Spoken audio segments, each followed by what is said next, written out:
marquer le pied et le pugile. Et c'est bon.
Je m'appelle la lune. Tous les 28 du mois, je me refais une beauté au clair du terre. Je m'appelle la lune. Et les pierrots qui se mettent en croix dans mon quartier me désespèrent. Je m'appelle la lune. Si je brille un peu, c'est à crédit comme une moitié de terre. J'ai qui couche en dessous, c'est toute ma fortune. Un fragment Dieu, c'est pas la peine, ils connaissent pas la mauvaise graine.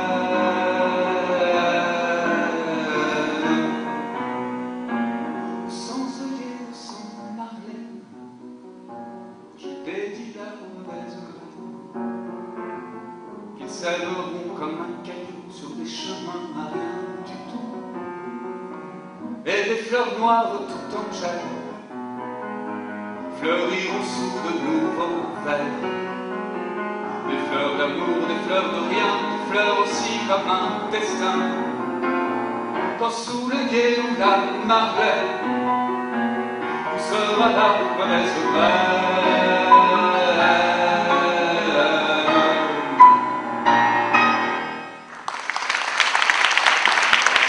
Alors, première impression à la sortie de ce concert? Moi, je me suis bien amusé. Personnellement, c'était sympa. Ça m'a plu. Moi aussi, sensation agréable de bon son par rapport à la balance. Ça c'est purement technique, mais c'était confortable. Un peu fatigué et c'était plutôt... ça va, on a la sensation d'avoir fait à peu près notre travail. Enfin, moi, voilà. Oui, mais même sans à peu près, moi j'ai franchement mouillé ma chemise, puis hein ça va, hein, ça va. Bon, ben, on vous a senti impliqué. Est-ce que c'était... Enfin, moi personnellement, je vous ai senti beaucoup impliqué ce soir. Et est-ce que c'était dû au fait qu'il y ait un hommage à Léo Ferré qui soit rendu ce soir au Festival de la chanson française? En ce qui me concerne, l'implication est la condition sine qua non du métier d'artiste. Quoi qu'on joue, le tout est dans le don de soi. Si on le fait pas, c'est pas la peine. Enfin, quelque part,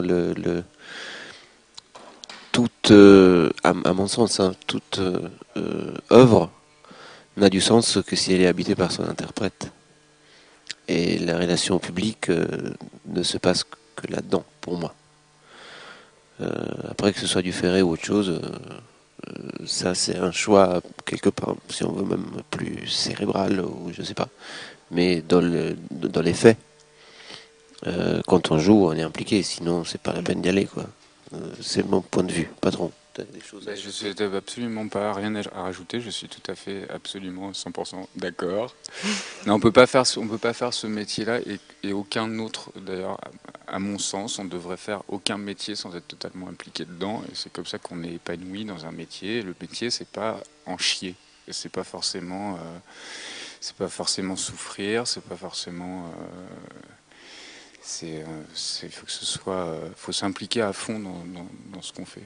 Alors bon, les métiers artistiques offrent ça, mais je trouve qu'on devrait trouver cette implication dans tous les métiers. Ça me paraît la moindre des choses. En fait, ce que je voulais dire, c'est que ce soir, il y a eu d'autres artistes qui ont rendu hommage à Léo Ferré à leur façon. Et il faut savoir si votre spectacle ce soir, il avait pris une dimension particulière du fait qu'il y avait vraiment un après-midi et un début de soirée consacré entièrement à Léo Ferré dans ce festival. Non. Non, enfin en plus honnêtement, je suis arrivé un quart d'heure avant mon passage, puisqu'avant on a des choses à faire techniquement parlant, et que normalement, rarement on assiste aux concerts qui sont avant. D'accord. Donc moi j'ai débarqué comme d'habitude. Justement de concentration, d'état et d'arriver dans un certain état qui nous permet de nous impliquer à 100%. C'est vrai que c'est difficile, pour ma part en tout cas, c'est difficile d'assister à un concert avant d'en donner un moi-même. J'ai besoin de... Le travail de la scène, il commence franchement en amont, beaucoup. Il continue un petit peu après aussi. C'est vrai, c'est un état de concentration en fait. Et dont plein de paramètres font partie d'ailleurs. Enfin, finalement, normalement, nous on se lève le matin quelque part, on bouge pour aller là où on joue. Souvent les trajets sont assez longs. Et au fait, tout est fonction du moment où on monte sur scène. Toute la gestion des énergies. En fait, et on canalise notre énergie, notre mouvance par rapport à telle heure où on va monter sur scène.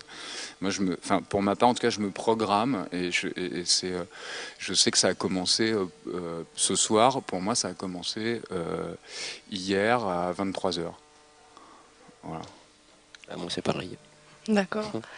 Et vous travaillez depuis combien de temps ensemble? Je sais pas, une petite douzaine. Non, ça fait 10 ans. 10 ans. 10 ans. Voilà. Grosse dizaine d'années. Et Il faut bien parler dans le micro. Une grosse dizaine d'années.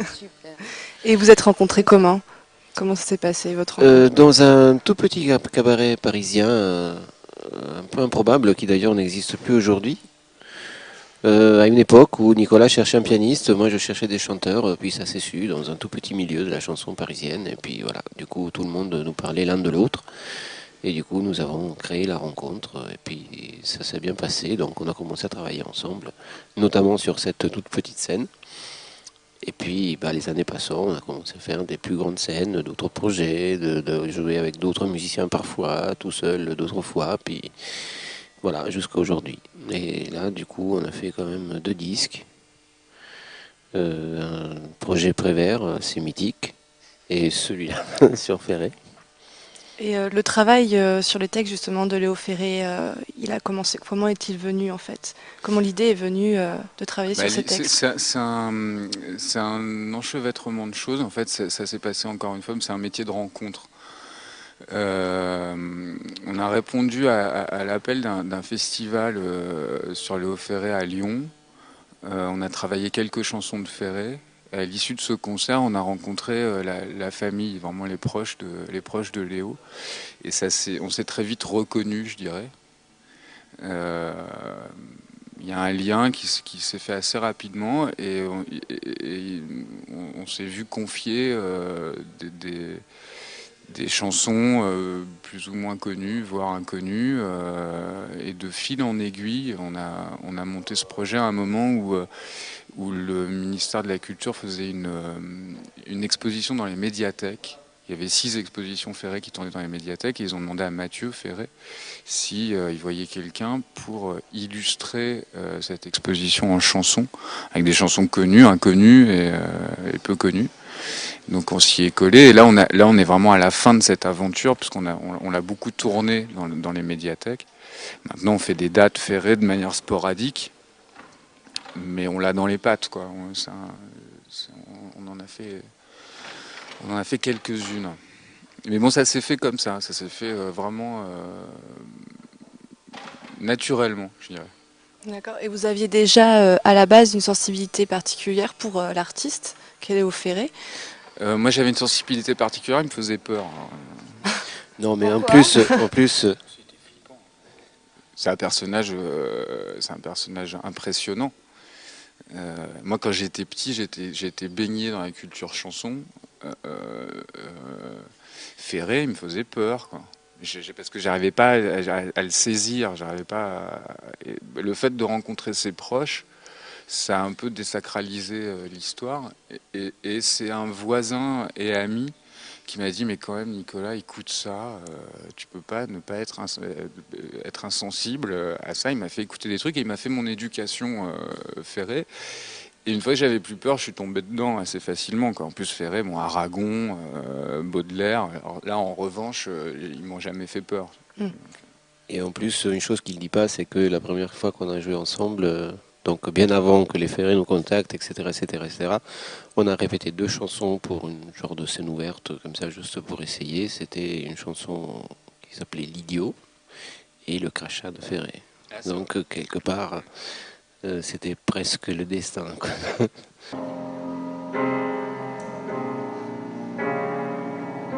Pour tout bagage, on a 20 ans, on a l'expérience des parents, on se fout du tiers comme du quart, on prend le bonheur toujours en retard. Quand on s'aime, c'est pour toute la vie, cette vie qui dure l'espace d'un cri, d'une permanente ou d'un blue jean, et pour le reste, on imagine. Pour tout bagage, on a sa gueule, quand elle est mal, ça va tout seul, quand elle est moche, on s'habitue, on se dit qu'on est pas mal foutu, on passe au bonheur comme les brèmes, on pense à tout, on dit je t'aime. Qu'on soit de la balance ou du lion, on s'en balance. On est des lions. Pour tout bagage, on a 20 ans, on a des réserves de printemps, qu'on jetterait comme des miettes de pain à des oiseaux sur le chemin. Quand on s'aime, c'est jusqu'à la mort, on meurt souvent et puis on sort, on va griller une cigarette, l'amour ça se prend et puis ça se jette. Pour tout bagage, on a sa gueule qui cause des fois quand on est seul. C'est ce qu'on appelle la foi du temps. Ça fait parfois un de ces boucans, par moyen de tourner le bouton de cette radio où on est marron. On passe à l'examen de minuit et quand on pleure, on dit qu'on rit.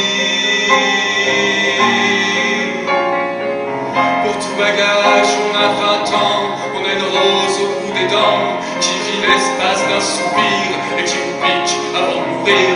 Quand on s'aime, c'est pour tout ou rien, c'est jamais tout, c'est jamais rien, c'est rien qui fait sonner la vie comme un réveil au coin du lit.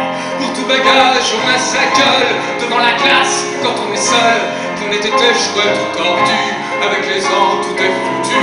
Alors on maquille le problème, on dit qu'il n'y a pas de jour qui s'aime, et en cherchant son cœur d'enfant,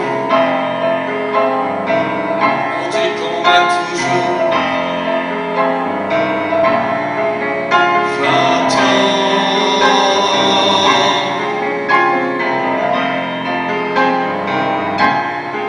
Toujours 20 ans.